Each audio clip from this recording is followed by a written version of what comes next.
끝을 향해 가는 대선 생생한 막판 레이스 현장 상황 전해드리는 오늘의 대선 상황실 시작합니다. 사실상 주사위는 던져졌습니다. 오늘 오전 6시부터 전국 3,552개 투표소에서 사전투표가 진행되고 있습니다. 하루 확진자가 25만 명 이상 나오는 등 그 어느 때보다 코로나19가 크게 영향을 미치고 있는 가운데 치러지는 선거. 여야 불문 적극적인 사전투표를 독려하고 있는데요.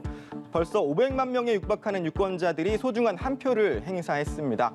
오후 2시 기준 총 유권자 4,420여만 명 중 10.48%가 투표를 마쳤습니다.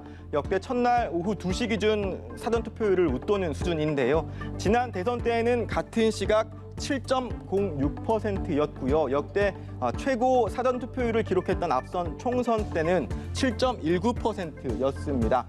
이 같은 추세라면 사전투표율 최고 기록이 새로 쓰이는 건 시간 문제라는 게 전문가들의 관측입니다. 경합 양상과 단일화 변수, 양 캠프의 적극적 독려, 무엇보다 코로나 확산세 등의 이유로 이번 대선 사전투표는 역대 선거보다 높을 것으로 전망합니다. 30%는 넘을 것으로 전망하는 가운데 오늘 오전 민주당 이재명 후보는 서울 광화문에서 국민의힘 윤석열 후보는 부산에서 투표를 이미 마쳤습니다. 투표 직후 이른바 인증샷과 함께 투표하면 이긴다는 글을 올린 이 후보뿐만 아니라 민주당도 오전 회의에 앞서 이렇게 퍼포먼스까지 벌이면서 투표를 독려했고요. 나라다운 사전투표, 나를 위해 사전투표, 국민과 함께 사전투표. 윤 후보 역시 투표 뒤 새로운 희망을 찾기 위해선 사전투표에 참여해야 한다고 말했습니다. 국민의힘은 회의실에 이렇게 윤석열도 사전투표하겠다는 현수막을 내걸기도 했는데요. 투표해야 이깁니다. 사전투표하면 더 크게 이깁니다. 이번 선거는 특히 세대별 표심에 관심이 쏠리고 있는 선거이기도 합니다. 역대 사전투표의 연령별 투표율 먼저 살펴보면요. 사전투표제가 도입된 이후 사전투표수 총합 중에서 20대 이하 연령층이 차지하는 비율은 한때 25%를 웃돌기도 했는데 19대 대선과 21대 총선을 거치면서는 점차 낮아져서 지난해 재보궐선거 때에는 12%대에 머무른 것으로 나타났습니다. 그에 비해 첫 사전투표 때 21%로 시작한 60대 이상 연령층의 사전투표율은 상승 추세 속 21대 총선 때 30%를 넘어선 데 이어 지난해 재보궐선거 때는 36%를 기록한 점이 눈에 띕니다. 전체 사전투표에서 20대 이하 연령층이 행사한 표의 비중이 점점 줄고 있는 건데요. 최근 치러진 두 선거의 사전투표 표심은 어디로 향했는지도 살펴보겠습니다.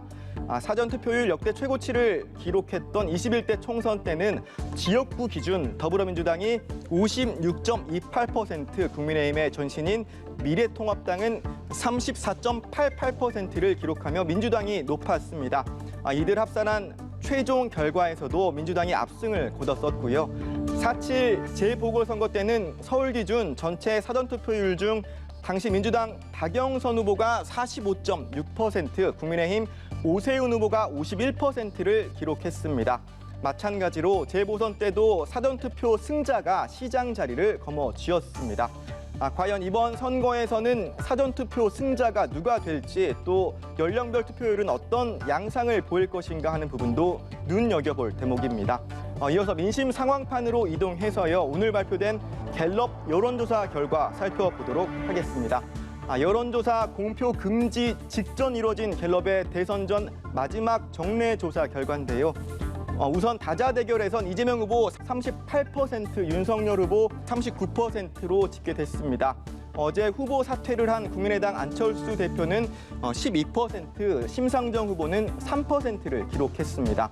정치권뿐만 아니라 유권자분들도 가장 관심이 있을 단일화 효과는 대선 때까지는 사실상 확인이 어려운 상황인데요. 안 대표 지지층 분석을 통해 표심이 어디로 향할지 전망해 볼 수밖에 없는 상황입니다. 지지 정당별로 안 대표 지지자들의 성향을 살펴보면요.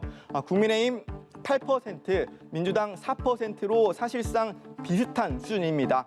반면 무당층 지지율은 28%로 꽤 높은 편인데요. 정치 성향별로 따져봤을 때도 보수층 유권자 중에서 10%가 중도층 유권자 중에서 14%가 진보층 유권자 중 8%가 지지를 보냈습니다. 여기서도 부동층 비율은 14%로 높았는데요. 결국은 안 대표가 국민의힘 행을 택했다는 사실 자체보다는 기존 안 대표의 인물을 보고 지지를 보냈던 지지자와 또 제3지대인 국민의당을 응원하며 보낸 지지층 표심이 어디로 향할지가 초박빙 대선의 최대 승부처가 될 전망입니다. 대선 닷새 앞둔 현장 상황 여기까지 짚어보겠습니다. 생생한 대선 레이스 상황은 다음 주에 이어서 전해드리겠습니다. 지금까지 대선 상황실이었습니다.